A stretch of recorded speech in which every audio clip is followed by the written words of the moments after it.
Hello, and welcome to this battle damage assessment from Operation Midnight Hammer against the Fordow bunker complex in Iran.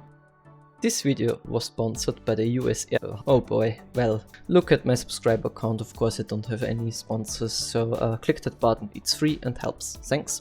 So, the bombing of Fordow during Operation Midnight Hammer was conducted with 7 B-2 Spirit bombers, each equipped with 2 MOP GBU-57 bombs.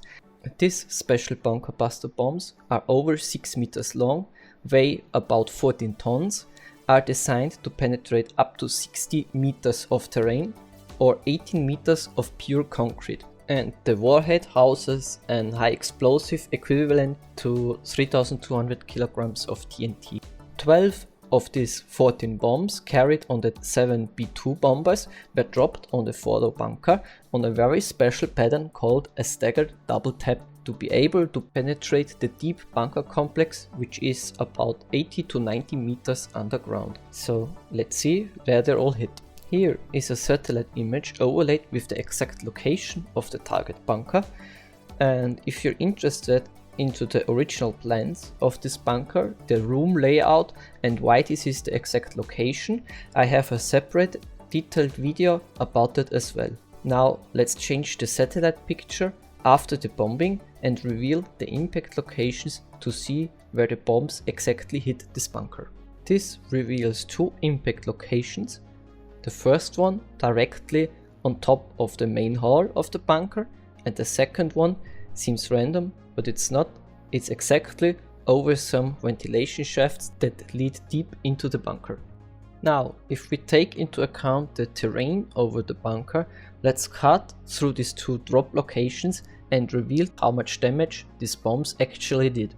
The penetrations and damage in the ground was calculated based on a research paper about the cavity radius of underground explosions in hard rock, and in the animation simplified in the cavity space, the fractured zone and the cracking zones of the explosions.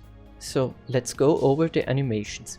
Here the first bombs penetrate the support building, which is located over the bunker, and then explode about 50 meters in the ground.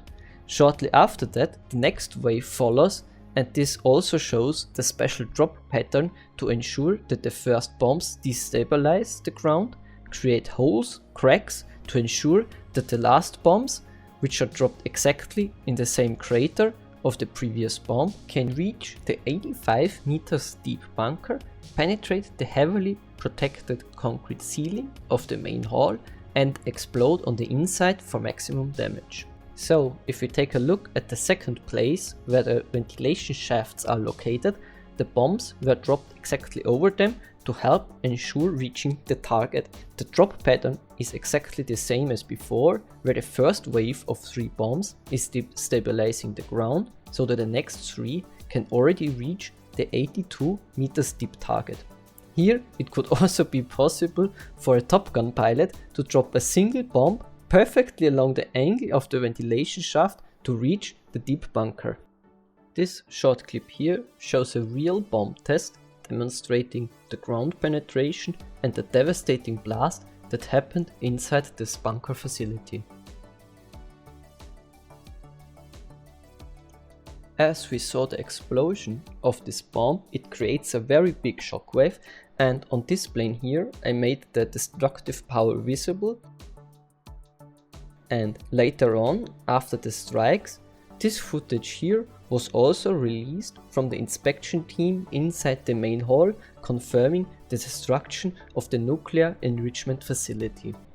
This concludes the video, and if you have any input or another idea what might have happened, let me know in the comments. And with that, I thank you very much for watching and see you in the next one. Bye bye.